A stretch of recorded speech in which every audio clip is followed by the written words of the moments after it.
ప్రజాస్వామ్య వ్యవస్థలో చట్టసభలు మాత్రమే కాకుండా అసెంబ్లీలు పార్లమెంట్లే కాకుండా గ్రామ సచివాలయాలు, మండల సచివాలయాలు, జిల్లా పరిషత్తులు ఇవన్నీ సమగ్రంగా పనిచేస్తేనే గ్రామాల సమగ్ర అభివృద్ధి జరుగుతుంది.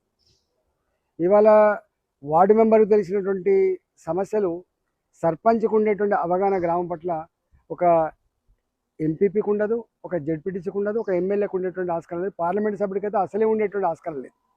కాబట్టి గ్రామ సచివాలయాలు ఎంత ఎఫెక్టివ్గా జరిగితే, ఎంత గొప్పగా పనిచేస్తే గ్రామీణ ప్రాంత ప్రజల సమస్యలు అంత గొప్పగా పరిష్కారం ఆస్కారం ఉంటుంది. కానీ రాను రాను రాను రాను గ్రామ పంచాయతీలని, మండల పరిషత్తులని, జిల్లా పరిషత్తులను అవి ఒక నిర్వీర్యం చేసి పడేసి బాసుల ఆదేశాలతో నడిచేటువంటి స్థాయికి దిగజార్చింది. అంతేకాకుండా రాష్ట్ర ప్రభుత్వం దానికి నిధులు ఇవ్వకుండా కేంద్రం ద్వారా వచ్చేటువంటి ఫైనాన్స్ కమిషన్ నిధులు కావచ్చు, పర్ క్యాపిటల్ నిధులు కావచ్చు, లేదా ఉపాధి హామీ పనుల ద్వారా వచ్చేటువంటి మెటీరియల్ కాంపౌండ్ నిధులు కావచ్చు, వాటితోనే ఇంత అభివృద్ధి జరిగింది తప్ప ఎక్కడ కూడా రాష్ట్ర ప్రభుత్వ పరంగా పైసలు లేవు.